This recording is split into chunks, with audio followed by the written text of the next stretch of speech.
Hey, we got a change in the season going on right now. It's early April 2011. The ice is starting to leave, and we even got some open water ports around the area. So what does that mean? Early season trolling, one of my most favorite times of the year. So what did I do? I grabbed my ice fishing stuff, threw it in the storage, grabbed my boat, put it back here in the garage, and now I'm getting ready for my first trip of the season. So I thought, what better way to start out our bait shop series than to talk about some early season trolling for trout and salmon. You know, it's fun stuff. You get to catch a lot of fish, and you can even catch some big fish. So stick with me as I show you the presentations, the lures, and the tips and tricks to get it done here in the Chequamegon Bay and Apostle Islands region. So to start things off, I think we need to talk about our method to the madness of what revolves around this nearshore trolling period. What I mean by that is what dictates what we're going to do day in and day out while we're out here on the water. And it all revolves around one thing: water temperature. These fish are driven by water temperature because we're dealing with shallow water. Shallow water is meaning water close to shore, and also shallow depth in the water column. So water temperature is going to dictate what presentations we use, what lures we use, and the areas that we fish. So think about water temperature being the key. And water temperature speaking, this is kind of the gradient that we're looking at. We're looking at about 36 degrees all the way up to 50 degrees. That's the gradient that dictates this nearshore trolling period, either in the spring or the fall. So 36 degrees is right at ice out, or right before ice up. And that 50 degrees is right about Memorial Day, or about mid-October for our area. So knowing that, there's also two key periods in that temperature gradient that we want to key in on.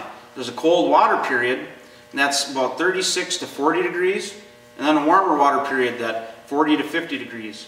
And each of them periods is going to dictate what presentations that we use, which lures that we use, and the areas that we use, just like we started out. So just think of that: water temperature in two periods. And so knowing that, let's go over the different presentations first that we're going to use during those different types of periods. And throughout the whole time that we're trolling here, I basically use four different methods to target these fish. First and foremost is planer board fishing. After that is dipsy diver fishing. Then there's lead core fishing and downrigger fishing. So now, how do each of these revolve around the temperature gradients that we talked about? Well, that early season and late season cold water period, we want to think about planer board trolling as being our most efficient method to catch these fish. Why is that? Well, one, these fish are in really shallow water, again, up next to shore, and then shallow water from the top of the water down in the water column offshore. So these fish are a little bit more lethargic, they're a little bit more spooky, so we want to get our, one, baits away from our boat because we're dealing with that shallow water, and two, because they're a little bit more spooky. So that's our 36 to 40 degree time period. And basically that's all that it revolves around, is that planer board deal. Well, and then you can add in flatline trolling, because basically that's all planer board fishing is. And you can also run some baits straight out the back of the boat.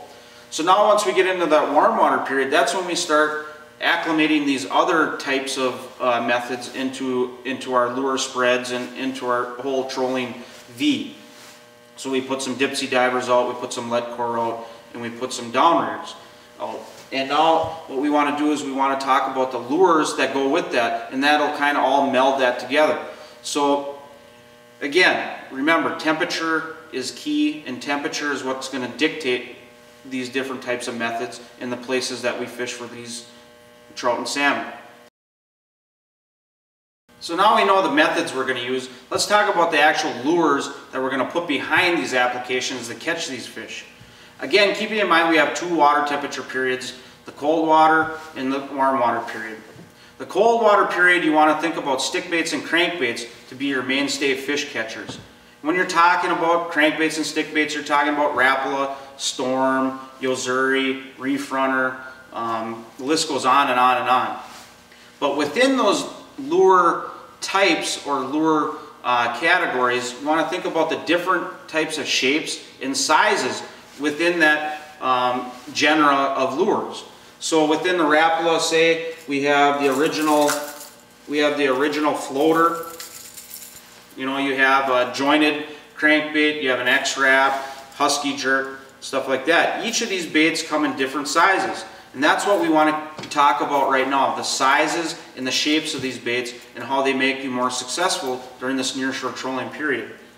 Now, anyone can just go and buy the same bait and put 6 of them behind the board. And on some days, you're going to be successful doing that. And I'll tell you, this bait right here, this Rapala floater, original floater, size 13 in this hot steel color is an excellent bait. It catches a lot of fish. But will I run that bait, every single one of my baits that size and that type? No, because during this cold water period, what you're trying to do is you're doing the process of elimination.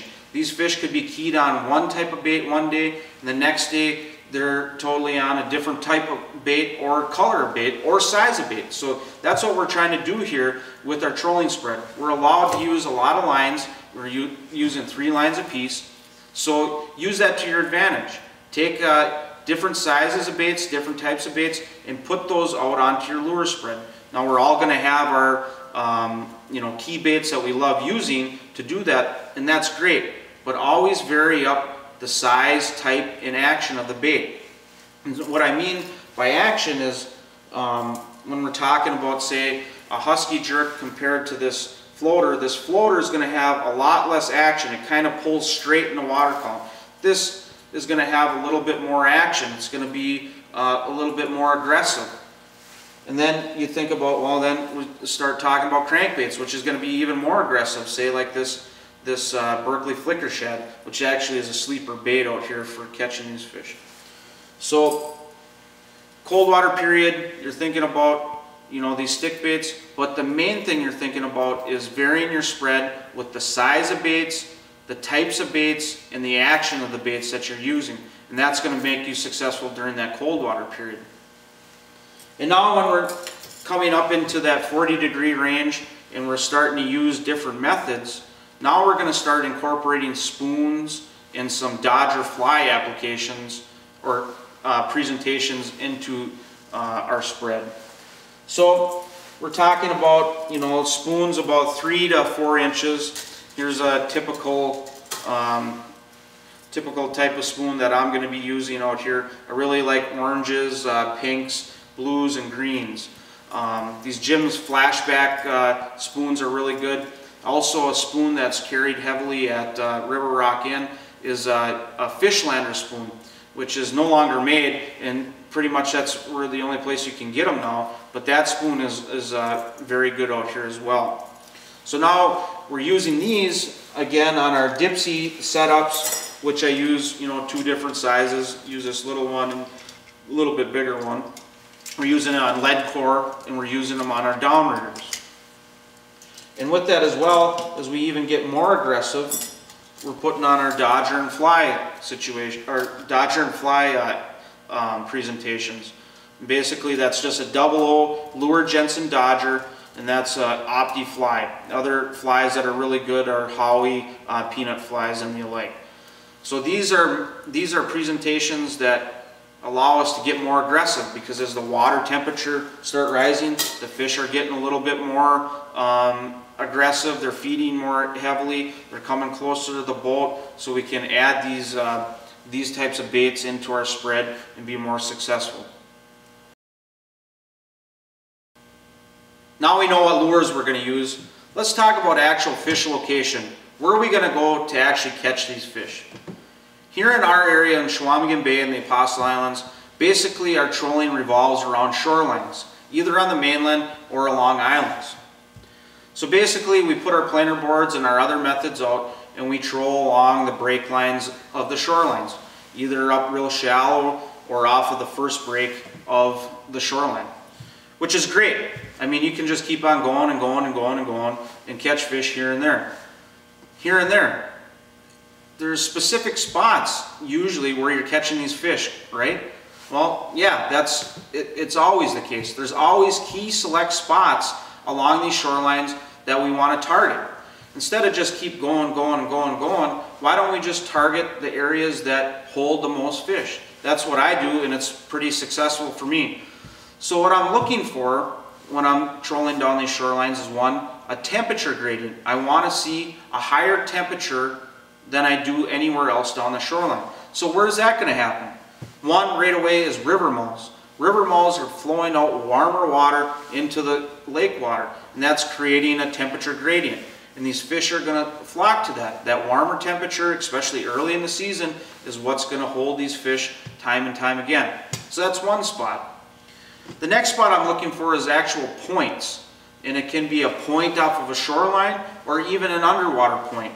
Very big points and very subtle points. And what I mean by that is, you know, take Houghton Point for example. That's a big piece of structure. And fish are always going to be around that because it concentrates them. That point comes out, so the fish are in a general area that they have to move along that break line. So that's one type of point. Well, another type of point is that underwater point that you may see that has a rock bar or say a harder piece of sand that comes out from it. And those are very, very key to being very successful because everyone can see that big point out there, but a lot of people don't pick up on that very subtle point underneath. That real small rock ledge that comes out, that may be a 2-foot difference. Well, then fish are going to key on that, for one, because the sun's beating down on them rocks, warming up. And two, it creates a spot that when the fish comes to it, they kind of mill around it because it's different. So they're looking at it. And a third spot that I'm really looking for is an inside turn relating to them points. Say you're coming up the shoreline to that point and then it dips in, that break line dips in and comes out and then makes that point. Again, that's concentrating them fish as they're moving down the shoreline, and it's another area that they can push bait into, corral them, and eat. So you always have fish moving and milling around there and actually staying in that area, whereas if you had a straight shoreline, a lot of times they're just swimming down it and you're catching the cruising fish and not, say, a resident fish that's going to stay into that little area. So that's the main type of fishing we have here in the Chequamegon Bay and Apostle Islands area. But another type of structure that I want to talk about is mudline or temperature gradient structure. It's basically featureless, but it's still a piece of structure that fish relate to. And basically what that is in the open water, or a structureless flat, say it's just sand. Take the Sioux and the Onion River for example. There's basically no real big drop off. You just have sand that keeps on going out. While them rivers pump out water that are muddy, and that muddy water pushes out and it meets the clear water. Clear water is cold. That muddy water, because of the sun, warms up. Then fish are following it, just like a shoreline. So we use that as structure as well. We follow that. And that's really, really key when you get up onto the South Shore. The Sioux and the Onion is kind of like a miniature version of, say, from Duluth down to Port Wing. They get big, big mud lines, and it creates these great big temperature gradients, and that's what these fish are keying in on. That's their structure that they have to follow there. So knowing how to fish that mud line, how to fish that point, that inside turn, and then also those river mouth areas are going to be key for you to catch more fish. Now let's talk about a few tips to help you put more fish in your boat this spring. When talking about trolling and putting more fish in your boat, usually we're talking about finite details of what we're doing with our trolling spread or speed of our boat. Those little bitty adjustments are what keeps fish coming to our net and into our live well day in, day out. And we can take these finite details right down to what we're doing with our lures. And that's what I want to touch on today. What types of changes can we make to our lures to make them even better than our friend that's following us down the shoreline? Well, the biggest thing is changing out your hooks. People are like, well, what do you mean change out my hooks? I got good hooks right out of the package. Well, you do. And on most days when the fish are coming in good, hitting the bait sideways or from the head really good, yep, you're going to get every fish in your boat. But what about them days when the fish are off and they're kind of slapping at the bait or they're hitting it weird. How are you going to get all them fish into your boat? Well, it's by the type of hook that you're going to put onto your lure. So now knowing that, we're using planer boards, and sometimes we've got 200 feet out to our planer board, plus another 100 feet back to our lure, that's a lot of line to reel in to keep these moderately and kind of off-hooked fish all the way to our net. So think about your hooks and what type of hook you're going to use to increase your percentage of putting those types of fish in your boat. What I mean by that is using Mustad triple grip hooks. These triple grip hooks have a very unique bend on them. So when these fish hit them and they're hooked weird and they're rolling and they're trying every which way to get off and they only got one hook in their mouth, the unique bend of this Mustad triple grip hook will usually always keep them hooked. And it's just a little tidbit to help you put more fish in your net and your live well each day. So what else can we do to our lure to make it more efficient and help us catch more fish? Well, I can tell you probably 90% of the people out here that are trolling, they get a package, a new lure in a package, they take it out, put it on their line, and send it behind the boat. Well, most days, again, it's going to catch fish. But on them very tough days, that lure might not be running true. And that fish will come up to it and say, I don't like it, and move away. Just because maybe it's running over to the right or the left a little bit. So how do we make the fish bite it more on those tough days? Well, we tune our lures. What I mean by that is you keep a lure tuner in your boat. And what that does is allows you to adjust the hook eye up here, either right or to the left. So if that bait is running over to the left, I can adjust that over to the right and make it come back and run true and run in a straight pattern, which is key on a lot of days when these fish are really sluggish and may not want to hit every other bait. So change your hooks, tune your baits, and you're going to put more fish into your net. Well, that does it for our first episode. And I sure hope what you learned today really does help you for your next trip here to Chequamegon Bay and the Apostle Islands. And until next time, we'll see you on the water.